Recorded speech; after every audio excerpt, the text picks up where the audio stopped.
Hello, everyone, and welcome to today's session on culturally responsive activities with Flip. Before we begin, I just want to remind you all that you can sign up for our weekly PD sessions at aka.ms/FlipPD. And this is if you want any custom PD options or if you just want to visit us every week to see what kind of topics we're going to do, whether if it's getting started with Flip, SEL topics, or even culturally responsive activities. So once again, welcome. My name is Jadik Savi. I'm an Educated Innovation Lead here at Flip. My focus is cultural and linguistic diversity. So a little bit of what we're going to talk about today, which is culturally responsive education. Welcome, everyone. So here at Flip, our mission is to make learning fun and empowering for everyone. Those of you joining today, you may have heard of Flip before, or you may not have heard of Flip before, but just think of it as a social learning tool that infuses not only just your way of thinking and learning, but those ways of your students, how they think, how they learn, how they interact and socialize with each other as well. So for those of you who are new, let's get started with Flip in 3 easy steps. The first, you're going to create a group. Your group is your community. This can be for professional development, it could be for after school, it could be sports, it could be your classroom, and you can even enter your school's email domain and connect it to your Google Classroom. The second step, spark a discussion with topics. I love using Flip even in my personal life. As you see here, I use it for parenting around the world. I use it for parenting around the world with all of my friends around the world, especially educators. And we just discussed what are some traditions that we use or we might have used with our kids. I have a 1-year-old, and I know that within this group, I've gotten some advice on just how to do some simple things as even introducing learning blocks. The third, watch the magic happen. It's going to be so cool to see how kids interact, not only with this platform, but you get to see a new side of students, right? A side that we normally don't see, especially when we're asking kids to write things down. And that's what I love about using Flip. So start your community. Thank you all for being with me today. You all are a part of my community, and let's get things started. So what is culturally responsive teaching? This is a question that many have asked in the past. And in simplest terms, it is how you infuse who your students are into your daily practices. So it can be their language, it can be the music that they listen to, but I want you guys to understand there's so many different aspects of culture, right? It's not just traditional, but you have to look at media culture, you have to look at internet culture, you have to look at youth culture. So times have changed and our kids are changing with it. Author Zaretta Hammond, and she's the author of Culturally Responsive Teaching in the Brain. She defines culturally responsive teaching as the way that the brain uses all the cultural information that's just your experiences, things that are important to you, meaningful events. The brain sifts through it and it holds on to anything that's important. So just think about being in a classroom and you're being taught something that it's not of meaning to you. It doesn't serve any purpose. Your kids are going to tap out. And the reason for it is because they are unable to connect with it. But on the other hand, if it's something that triggers a positive memory or even traumatic memory, students are going to react to it.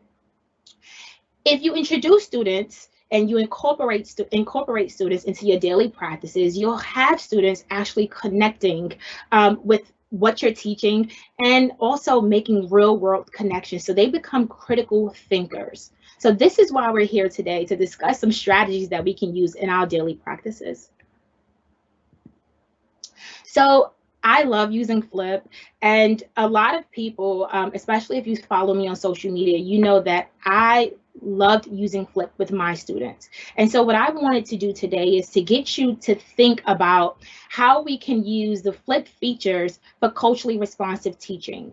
And so what is culturally responsive teaching, right? It is how teachers show an appreciation for students who do not speak English as a predominant or first language. And one of the flip features that I believe speaks to access or given access to content in native languages is Flip's immersive reader. You're able to see the text transform not only in different languages, but also picture dictionary. And how about creating a classroom environment that's inclusive of all of your learners? In my opinion, that is the entire flip camera. It leaves for mic only mode. It leaves for students to use different lenses if they want to hide their facial features. But also, it gives students the opportunity to be themselves and to use what they've learned and present it in a way that speaks to who they are as individuals. Or how about teachers communicating high expectations for all students? I believe that's the feedback and comment section of the flip camera. So once a student posts, or once even a colleague of yours posts, you're able to provide some form of feedback. The way I used it in my classroom was that I would ask students for each activity that we did as a whole group to leave 2 pieces of feedback, one warm and one cold, to their actual peers. That way, as a class, we can see what we need to work on for the next activity. Another culturally responsive strategy is centering student voice. Student voice is important. It's how you prepare students for life after class, life after school. What kind of questions are we asking students that are going to lead to them becoming critical thinkers and thinking about the world that they actually live in? When I think about centering student voice, I automatically think about the mic only mode as a flip feature. I think of it as a way that students can stand tall, and if they're not ready to show their face while they're standing tall and while they're going against all of the odds and while they're sharing their opinions, they can do so by just sharing their voice and not their face. But also, you have the board effect, you have backdrops, you have lens, all that will tie into the unique learning styles of your student population. And lastly, it's affirming student historical and cultural experiences. Flip has over 40,000 topics in a discovery library. When I became a first-time user of Flip, I was constantly in that discovery library because I wanted to see what other educators are creating, but also what are some pieces of resources that our partners have created that I can then bring into the classroom, whether if it was resources from the Met Museum or Black Girl Magic resources. These were things that I wanted to incorporate. So, culturally responsive activities. When you think of culturally responsive activities, the first thing that should come to your mind is a transformation in your classroom. And so what I wanted to do was I wanted to look at all of the traditional ideas of student engagement that not only I have, but I've seen other people use, and how do you transform it to flip? Remember, not everything has to be done all over. You all already know the different strategies that you can use in your class to engage all learners and make meaningful connections. And now it's how do you turnkey that and flip it? And so 2 examples are class introductions. There's a plethora of activities in discovery that speaks to how you can not only introduce students, but have students introduce themselves in a fun way, but also in a way where other classmates would appreciate their culture, their identity, and who they are. And one of those activities is called My Culture Equals My Identity. The next is exit slips. Who does not use exit slips? I know I've used them throughout my entire 12-year career with the New York City Department of Ed. And one way to turnkey your 321 exit slip, exit ticket, you can transform it on Flip by a text summary, and you'll have kids actually using the board feature, and they can write text, even add pictures to summarize what the day's lesson was all about. So these are just some activities that you can use to transform your class, but these are activities that you all have already implemented. Now it's just about flipping it so that it can give all students access, right? Because the idea is that students will also have access to these activities once they're home. The learning does not stop in the classroom. I'm going to pause here and ask if we have any questions before I move on to the strategies. And I have my colleague Andy with me today. So Andy, do we have any questions? We're great. Keep on going. Oh, perfect. Let me go. So, how do you create or cultivate a culturally responsive classroom? And I've added our belief here at Flip for that. So, share, discover, be you. Today, we are going to talk about ways that you can share, discover, and be you in the classroom because honestly, that's how you build connections with students. So, the first way to cultivate a culturally responsive classroom is to ensure that your classroom text, literature, and resources all reflect who your students are. So, the multiple perspectives that are within that classroom. This takes us back right back to the discovery topics. So, if you've accessed discovery collections, and we'll access that right after the strategies, you'll see that we have featured collections. One of those featured collections are the hashtag Acturita collection. And these are culturally responsive teaching activities that you all have access to. But even beyond just the Acturita collection, you have collections that celebrate diversity, celebrate ethnicity, celebrate women's history, Black history, Asian and Native history. It goes on, social emotional learning. You all have access to this at your fingertips. And so when you're making a decision as to which one you should use, my best advice is to look at the population of students you have, think about their interests, think about what they do after school or when they leave your classroom, but also just what are their perspectives? What are their opinions? Because that's going to actually push you to the right activity. And once you get it, remember you have access to change it. And I'll show you that right after this. One of the activities within the Acturita collection is called Blast Off. This is actually one of my favorite activities because it's an interdisciplinary activity, meaning you can use it with multiple disciplines, whether if it's an English class, social studies class, mathematics, science, you can use it. And the idea of this activity is to have students assume the role of an astronaut and become a tour guide of our solar system. But before doing so, they're actually going to access the NASA website and research African American astronauts. I'm going to pause here for a second.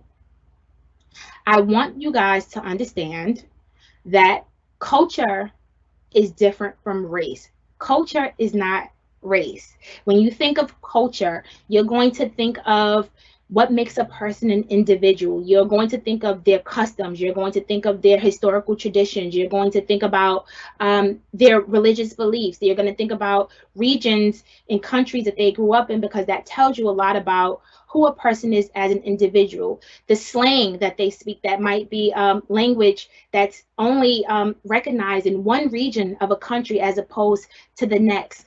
The fashion, the clothes they wear, the music that they listen to, that is all culturally responsive.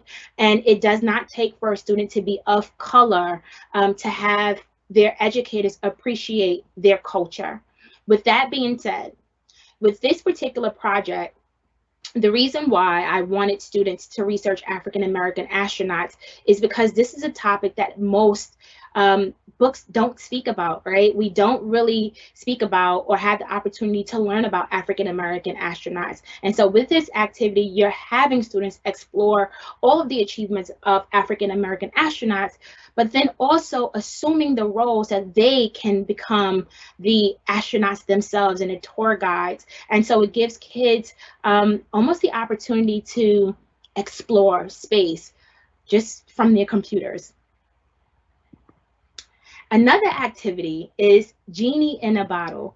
I had so much fun creating this activity. So it's almost like when you think of a genie, you think of all of these wishes that you have. And this is a cool social emotional learning activity, especially for those of us who are trying to do check-ins with kids to know how they're feeling. If you want brain breaks, even first week activities, this is cool because it shows your commitment to knowing who your students are and way beyond just academically, right? So academically, socially, emotionally, you're asking if you could wish for anything, What would that be? And that's actually one of the social and emotional learning competencies, responsible decision making. What would those wishes be? And how would those wishes change the world that you live in? So now you're asking them to make connections. I'm going to go to the third activity, which I believe you all are going to love. Let's talk about current events. One other way that you can cultivate a classroom that is culturally responsive is by building on the life experiences of your students. This all in itself is real world application. We're not only asking students to think about what happened the day before, the morning of, but as the teacher, you get to now understand what our students are experiencing. I used to live up the block from my school, and so I was residing in the same community that my students were residing in. So most of their experiences were actually my experiences, right? I knew if there was an incident prior to school, I knew why students were coming in late, but it gave me another way to build a relationship with students because now I'm more understanding. But if you allow students to tell you about the current events, even within their neighborhoods or in the global world, you get to see how they're thinking. You get to have them engage in discussions about the world around them. And this is not only a cool, culturally responsive topic for students to do individually, you can actually have peers do it as well. And students will then assume the position of a news reporter. I always thought that it was so cool because they get a chance to retell the event from their own perspective. Because we know that when you think about news and you think about stories, is usually told from one perspective. And so having kids watch a news segment or a news article or tell you about what happened last night, they're then telling you from their own perspective, which leads to the importance of multiple perspectives within the classroom or context. I'm going to pause again to see if we have any questions or comments before I move on to the next segment. Andy? No, just lots of praise and appreciation. Keep it going. Oh, I love you all, hearts. All right, so this is where the fun begins. Join the community. So you can take out your phones, open up your Flip apps, scan a QR code, or you can go to flip.com/PD with Yaritza, and you'll see the topic that we're going to engage in together. So flip.com/PD with Yaritza, or you can scan the QR code.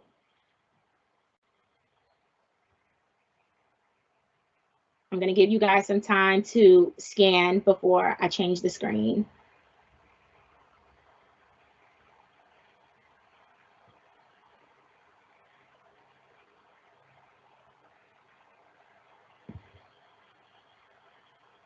So if you scanned it, you should see an activity called Time Capsule. Time Capsule.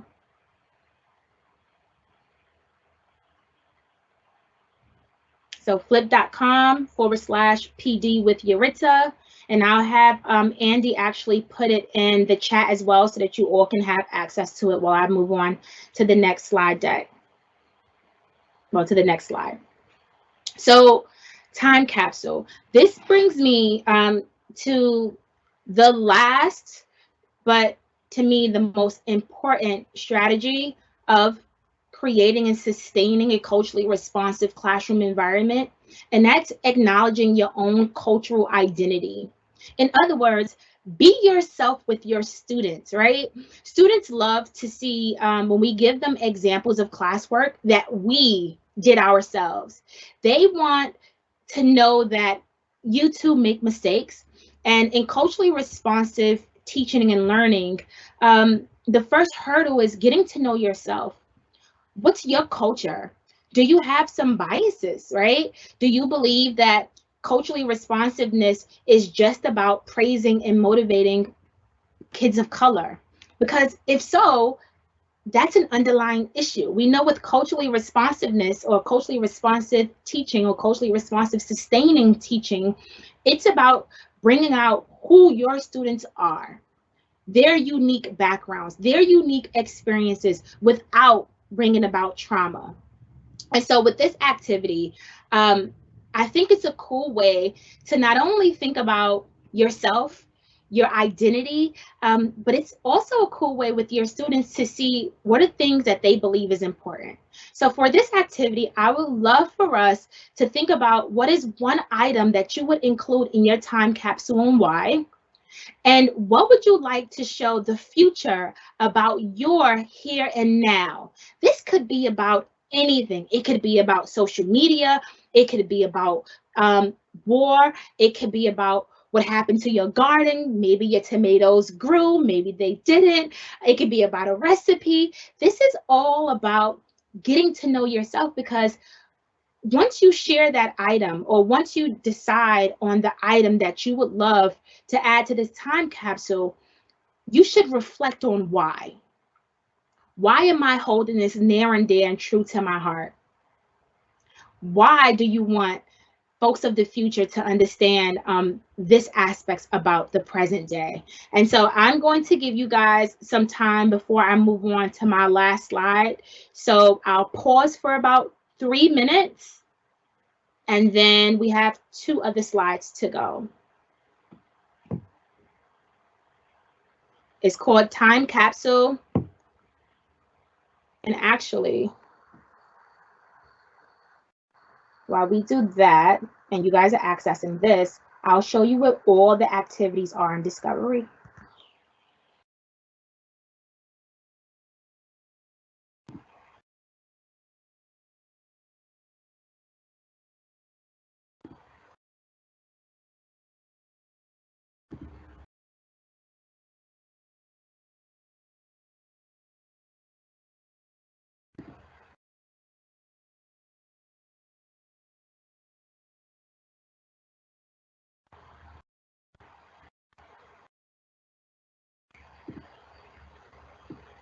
There were a few activities that I mentioned. You have access to all of them in Discovery. So if you would go to the top of your screen when you're logged into Flip and you head down to Discovery, you're going to scroll down to Featured Collections.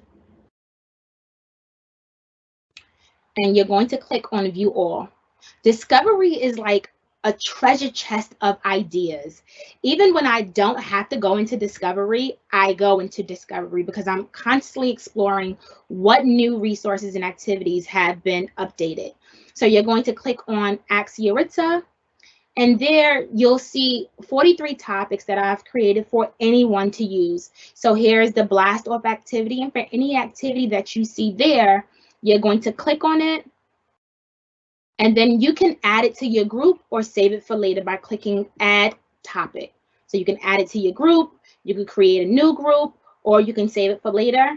What I also love about it is that once you add it, you can edit it to your students' learners. So within this collection itself is 43 topics, but within Discovery, you have over 40,000 topics that you have access to for free, and topics that are constantly being updated.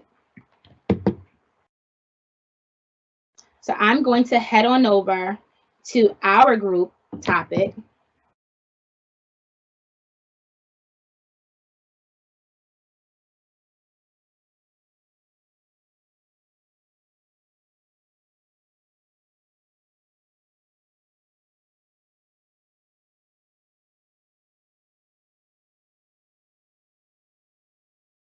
And this is the topic again, time capsule.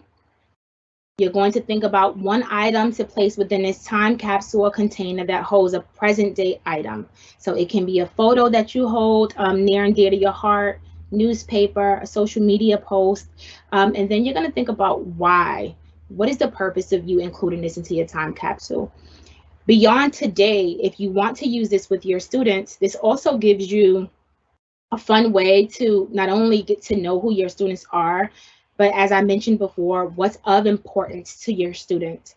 If you're using it in a different subject area, you can even have it where students are only putting in items that are of scientific relevance or mathematical equations, unsolved mathematical equations. You can figure out what you want the theme to be. I love leaving it open because then you get to really see how other folks are thinking. And I see that the time is winding down. So let me head back on over to our presentation so that I can close everyone off. As I'm doing that, Andy, do we have any questions? No, we're doing great. Yeah, feel encouraged to reply back to that topic that Jaritza had shared, but you can copy that into your own collections as well. Thank you, Andy. Okay.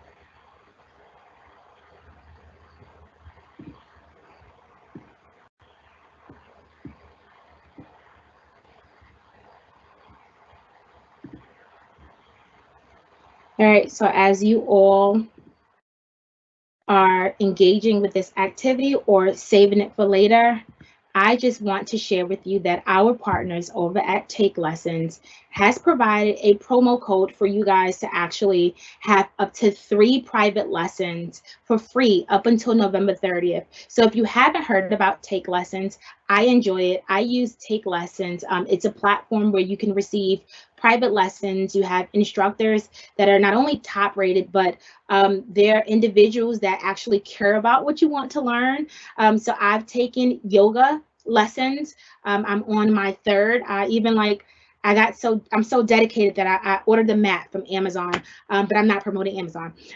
But TakeLessons actually, they're basically an affordable way for you all to learn anything that it is that you want to learn, whether if it's music or academics, painting, watercolor painting, you name it, it's there. And if it's not there, you can definitely let us know and they'll try to add it as a class or session. So that promo code is FLIPFAM, and you get up to 3 private lessons free until November 30th. So I would say take us up on that offer.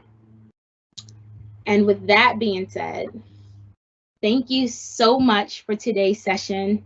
My name is Jaritza Villalba. I'm an Educated Innovation Lead at FLIP. If you have any questions in regards to culturally responsive education or teaching, be sure to add me on social with the hashtag #AskJaritza, and I'll be sure to answer any of those questions. I'm looking forward to working with all of you, and just feel free to ping me with anything if you have questions on any of your pedagogical practices, or if you're using any of the FLIP activities and you want to find other ways to create multiple entry points for that activity, just let me know. So thank you so much and have a wonderful day.